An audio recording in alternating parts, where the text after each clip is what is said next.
Looking for a home in Japan? Oh yeah! おうち探しはぜひアメリカンライフへ。So everyone, I just wanted to show you a story. So I bought a house in Japan, and of course, obviously you might know, I own a real estate company in Japan. So I want to give you both side advices as a buyer and what you want to be careful of. Well, I own this 1970 Impala. ちょっとこれ見せてあげて、この車を。Right. So I own this 1970 Impala, and I wanted a garage in Japan. And it's really hard to find a big house that fits this kind of cars. So that was kind of my obstacle. So basically, I bought a house in Saitama. Saitama is about 30 kilometers from Tokyo. It's about an hour drive. It's not bad. So the first thing that, let's say if you want to look for a home in Japan, okay? So if you live overseas, basically you're gonna have to buy your home in cash. Mortgage is kind of out of the question because you're gonna need to have residency and you're gonna have to prove that you have income in Japan if you want to get a loan in Japan. So in that case, I was fine because I have a company in Japan. So basically, like, I love cars and I wanted a big garage, and my house is about 23 years old. It's kind of old on this market, kind of. So I found an old house with my wife and she really liked it, and actually we just bought it at the spot, and I used mortgage, half cash, half mortgage. So basically that's how I started. But the house was really old. Like, it was really old. Like, the toilets were old, the bathrooms were like traditional tiles. So like it was pretty much like beat up, and I didn't really like the layout. So we decided to break down all the walls.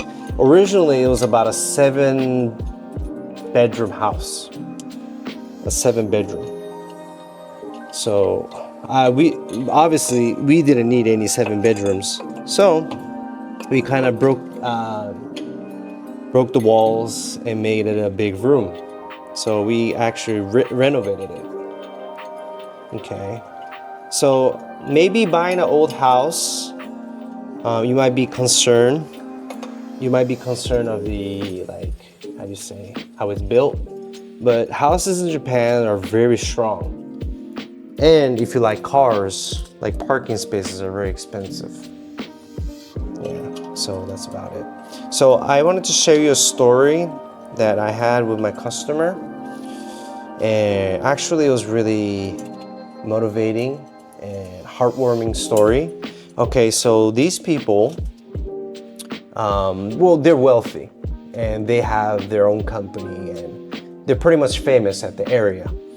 So I never thought that this Japan side will really satisfy them, that like they could like walk around the city. Well, basically they're like celebrities, so they could walk around the city like without stress. Because let's say you're really famous and you walk down the street, you don't know who's gonna take your Instagram, you don't know who's gonna take your photo. It's kind of risky. But in Japan, they bought a house in little suburbs, kind of. There's Costco, there's IKEA, there's a big supermarket, so it's no problem living there.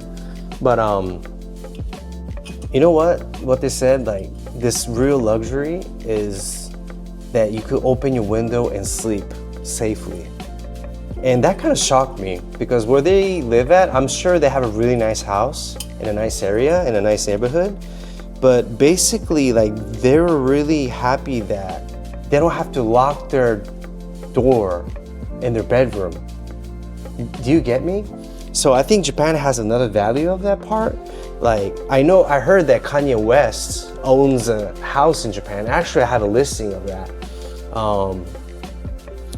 So even celebrities from the United States, like famous people, actually, I don't even be surprised if Ariana Grande didn't like had a house down here. Like I could imagine it. Like even Kanye West could like walk down the street. Some people notice them, but you know, Japanese people are really polite sometimes or shy. Like they don't just come up to you and be like, oh, Kanye West is here, blah, blah, blah, this and that. So I think Japanese people are really calm. So if you're looking for a place for like peaceful, just want to rest and maybe leave your doors open, like don't lock them when you sleep, I think Japan is a place that you could come.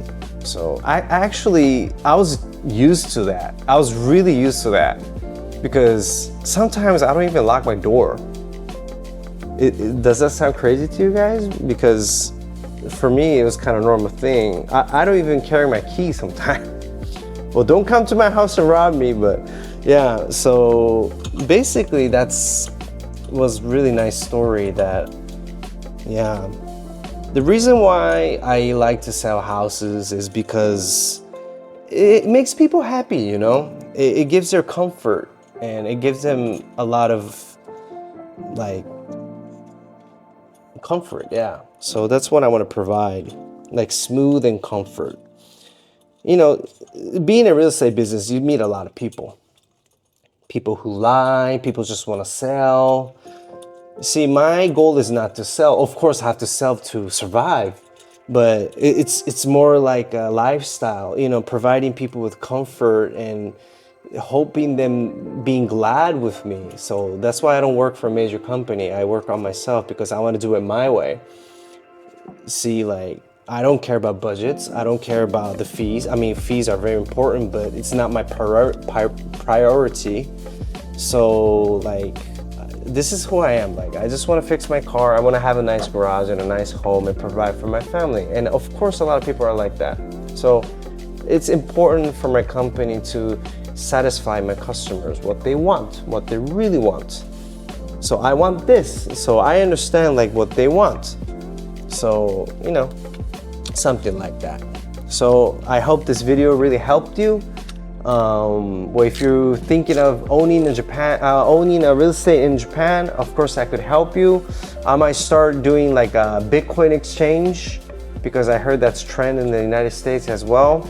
I'm looking through the laws in it and the tax issues and stuff. So yeah, so if you have any questions, please comment below in the comment section. Okay. And my homepage is in the link, but it's all in Japanese, so I'll just ask you to email me and I will contact you as well. And I do online consulting as well. Okay, besides that, let me talk about taxes. So what's it like to own a house like in Japan? So basically you pay about 1.4% of your house of the value, not the actual house, but the land part. So you might kind of pay around maybe $1,000 to $2,000 a year. It really depends what kind of place you live in. So it's not the amount that you bought, it's the amount of the actual land. So the government decides that. It's much less than what you think actually. So that comes every year. And when you purchase a house, basically brokerage fees are like 3%, and that's fixed by law. And scriveners will be cost about around 1% of value of the house. So basically just think about 5%-ish for expenses. So that's gonna cost you, but it's negotiable. I do my own company, so it's negotiable. Major companies will not give you discounts, maybe. Yeah, so money-wise, that's about it. So if you're looking for a listing, our real estate in Japan, like I could look from Hokkaido to Okinawa, like the whole Japan. It doesn't have to be Tokyo or Saitama, but if I have to go along with you, it would be better for me to seek for Tokyo or Saitama. Just on database, I could look anywhere in Japan. So if you're looking for something, contact me. It was nice talking to you guys, and please like and subscribe. And if you like me, contact me. See you again.